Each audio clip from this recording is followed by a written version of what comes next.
दोस्तों नमस्कार। आज श्रावण मास की पहली सोमवारी है और श्रावण मास भगवान भोलेनाथ का दिन। सभी सनातन धर्म प्रेमी, सभी हिंदू धर्म प्रेमी पूरे महीने बहुत ही भक्ति भाव से बाबा भोलेनाथ की पूजा करते हैं। तो आइए इस सावन में आप अपने Facebook page CM Jha academy the learning page पर और आप अपने YouTube channel CM Jha academy the learning channel पर हर रोज़ हर सुबह एक छोटी सी कहानी भगवान भोलेनाथ के नाम, जो शास्त्र सम्मत होगी, जो नियमानुसार होगी, जो हमारे सनातन धर्म के पौराणिक कथाओं के अनुसार होगी, और हम इस पूरे महीने जानने का प्रयास करेंगे आखिर क्यों देवों के देव बाबा भोलेनाथ को महादेव की संज्ञा दी गई है। सारे तो देव हैं लेकिन बाबा भोलेनाथ महादेव हैं, यानी सारे देवों के देव हैं। तो कुछ तो खास कारण होगा जो आज की भागम भाग ज़िंदगी में हम लोग नहीं जान पाते हैं। तो आइए इस बार हम लोग छोटी छोटी स्पिरिचुअल कथाओं के माध्यम से पूरे श्रावण मास बाबा भोलेनाथ के बारे में जो भी आध्यात्मिक, धार्मिक और सनातन धर्म से के शास्त्रों से जुड़ी हुई जानकारियाँ होंगी आपस में साझा करेंगे।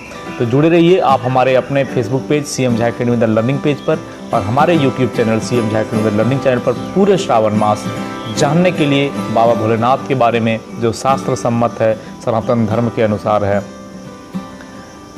अगर आपने अभी तक हमारे पेज को लाइक फॉलो नहीं किया है तो फेसबुक पेज को लाइक फॉलो ज़रूर कर लीजिए, और अगर YouTube channel CM Jha academy the learning channel को सब्सक्राइब नहीं किए हैं तो उसको सब्सक्राइब जरूर कर लीजिए, और अपने सनातन धर्म, हिंदू धर्म के प्रचार प्रसार हेतु जो शायद हम लोग नहीं के बराबर करते हैं, इस वीडियोज़ को, इस चैनल को जितना अधिक हो सके अपने फैमिली में, ग्रुप में, दोस्तों में शेयर ज़रूर करिए। शेयर और लाइक करने से हम धर्म प्रेमियों की आस्था और संख्या दोनों में वृद्धि होगी। ऐसा है कि सावन का महीना सबसे प्रथम तो हरियाली के लिए माना जाता है। जो सावन का महीना है ये हरियाली का महीना है। चारों ओर हरा ही हरा दिखता है, हरियाली ही हरियाली दिखता है। भारतीय वातावरण में इससे अच्छा मौसम और कोई नहीं माना जाता है। जो मौसम है सावन का, ये 12 महीना में सबसे अति उत्तम, सौंदर्य और अच्छा मौसम माना जाता है। इससे अच्छा और कोई मौसम नहीं है।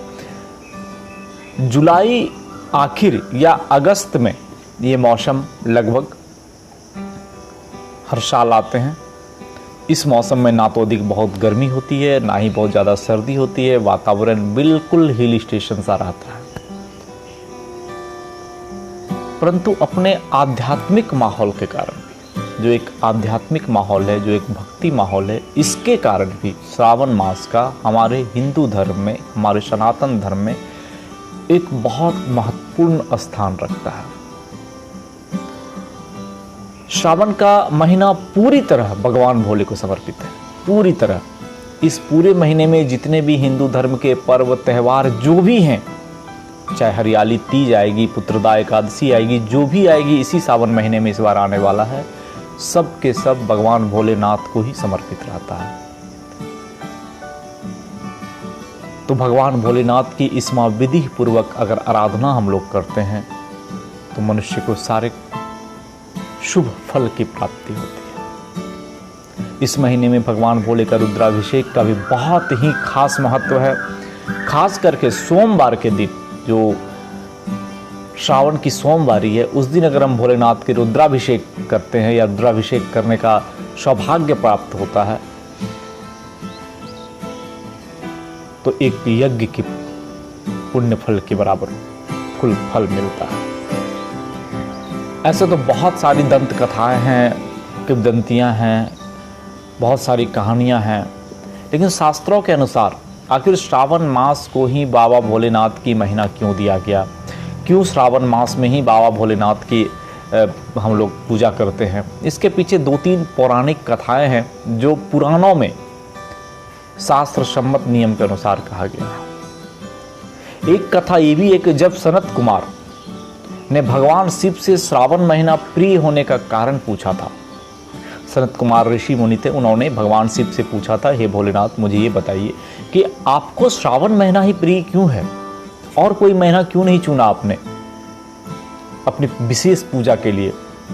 भगवान भोलेनाथ ने बताया कि जब देवी सती ने अपने पिता दक्ष के घर में योग शक्ति से शरीर त्याग किया था, उससे पहले देवी सती ने महादेव को हर जन्म में पति पाने का प्रण प्राप्त कर लिया था।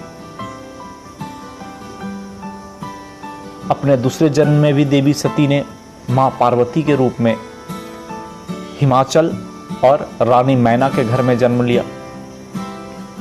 पार्वती ने भगवान शिव को प्राप्त करने के लिए युवा अवस्था में पूरे महीने निराहार रह के कठोर व्रत किया था और शिव जी प्रसन्न हुए थे। उन्होंने शिव की प्राप्ति के लिए ही ये व्रत किया था और संयोग से वो महीना श्रावण का महीना था। तो शिव जी पार्वती से प्रसन्न हुए थे जब देवी सती के देह त्याग के बाद पुनः मां पार्वती राजा हिमाचल और महारानी मैना के घर में पार्वती के रूप में जन्म लिया था। तो उन्होंने तो प्रण किया था कि मैं जन्म जन्म तक शिव को ही अपना पति के रूप में चुनूंगी। तो शिव को प्राप्त करने के लिए मां पार्वती ने युवा अवस्था में श्रावण महीने में पूरे 30 दिन निराहार रह के व्रत किया था और उसका प्रतिफल था कि पुनः शिव जी उनको प्राप्त हुए और वो शिव की पत्नी के रूप में उन्होंने शिव जी को पति के रूप में पुनः प्राप्त कर लिया था। तो एक महत्व तो ये है। दूसरा महत्व है, एक और कहानी कही जाती है कि जो मार्कंडेय ऋषि था, मार्कंडेय को अल्प आयु की प्राप्ति थी। कहा जाता है कि मार्कंडेय को बचपन में सप्त ऋषियों ने एक बार देखा था और सप्त ऋषियों ने मार्कंडेय के सेवा से इतने खुश हुए थे कि उन्हें दीर्घायु रहने का वरदान दे दिया था। लेकिन परंतु जैसे ही सप्तऋषियों की नज़र मार्कंडेय की ललाट पे पड़ी तो देखा करें इसे तो 15-16 साल तक ही आयु का प्राप्ति है, 16 साल के बाद तो यमराज ले जाएंगे क्योंकि इसे दीर्घायु नहीं अल्पायु का के लिए ये आए हैं। तो ये बातें सप्तऋषियों को पता चला तो उन्होंने सलाह दिया था कि आप भोलेनाथ की पूजा करो, आपको यमराज भी कुछ नहीं कर पाएंगे। आपकी चूँकि सप्तऋषियों ने वचन दे दिया था दीर्घायु का, तो उनके वचन भी खाली ना जाए और उन्हें मार्कंडेय ऋषि को अल्पायु मिला हुआ था तो वो अल्पायु भी झूठ ना हो, इसके लिए सप्तऋषियों ने सलाह दिया था मार्कंडेय को कि आप बाबा भोलेनाथ की पूजा करेंगे। और मार्कंडेय ऋषि ने भी पूरे महीने एक नीले पत्थर का भगवान शिव बना के पूजा किया था। वो महीना भी सावन था और मार्कंडेय ऋषि को यम की पास से बचा लिया गया था। बचपन में 6-4 में एक कहानी भी हम लोगों ने मार्कंडेय की पढ़ी थी, उसमें पूरी कहानी है। वो भी हमारे पुराणों से रचित है क्योंकि मार्कंडेय ने भी बहुत सारे पुराण से, देवी भागवत हैं, माँ भगवती की भी बहुत सारी ऋचाएँ हैं, तो बहुत सारे जो भक्ति पुराण है वो श्री मार्कंडेय जी के द्वारा भी रचित हैं। तो सावन के महत्व को दर्शाने के लिए बहुत सारी कहानियां हैं हमारे पुराणों में। उन सारी कहानियों में ये सब कहानियां आती हैं। ऐसा कहा जाता है कि जब समुद्र मंथन हुआ था देव और दानवों के बीच की कौन शक्तिशाली है, जिसमें हमारे शेष नागपाश के रूप में काम किए थे और मंदार पर्वत वो पर्वत के रूप में थे। उस समुद्र मंथन के दौरान समुद्र के अंदर से हलाहल विष की उत्पत्ति हुई थी और उस विष का भी धारण भगवान शिव ने सृष्टि को बचाने के लिए अपने कंठ में कर लिया था, जो नीलकंठ वो कहलाए। तो वो महीना भी सावन का ही था। तो भक्तजनों, बहुत सारी कहानियां हैं पुराणों में, शास्त्र सम्मत कहानियां हैं।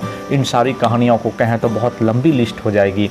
तो अंततः मैं इतना ही कहना चाहूँगा कि जो महीना है सावन का, ये भगवान शिव के अत्यंत प्रिय महीना है। और चूँकि भगवान शिव इसी महीने में अपने कंठ में हलाहल विष का धारण किए थे, इसलिए उनका शरीर बहुत ही गर्म और उन्हें शांत करने के लिए, उन्हें ठंडक प्राप्त करने के लिए सावन महीने में उनके ऊपर जलार्पण सबसे महत्वपूर्ण स्थान रखता है।